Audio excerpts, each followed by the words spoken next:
Machine now features destructive sample editing. This is a great feature if you like to do a lot of editing to your samples and you don't want to have to use an external sample editor. All you need to do is go into sampling mode on Machine, and you'll find the new features on the Edit tab. From here, if you notice in the right display, you'll see a button called Audio, and now all of the different editing features now become available.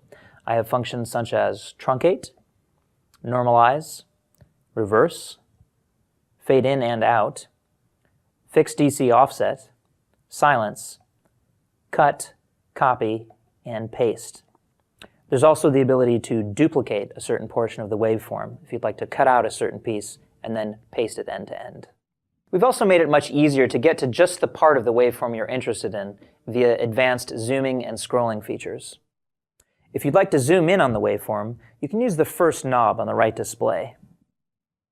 This will zoom in and out. The knob directly to the right will allow you to actually scroll through the waveform. So after you've zoomed in, you can then pinpoint exactly the part you're looking for.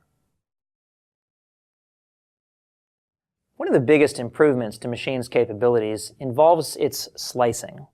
I'm going to spend a few moments showing you some of the new features. I'm going to press the sampling button on the Machine hardware. Now I have here a loop.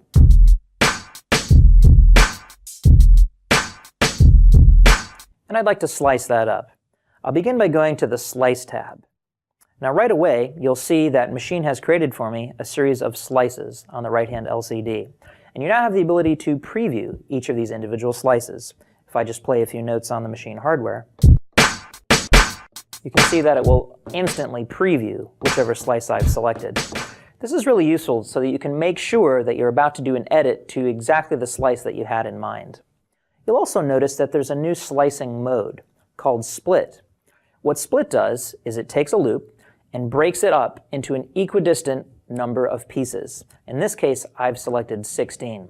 That means that each one of these individual slices will show up on its own pad on the Machine hardware. Of course, you still have the other modes, such as Grid and Detect. I'd actually like to show you something in Detect mode. Detect will go through and automatically attempt to determine where each individual transient is inside this loop. But sometimes you might have a loop that has some tricky transients, or you might want to make some adjustments to individual slice points. In Machine 1.5 you can do that. It's very simple. You just select the slice that you're interested in and press the Edit button. Now what I can do on the left display is manually adjust the start and end points for that particular slice. You might want to zoom in to get a little finer detail.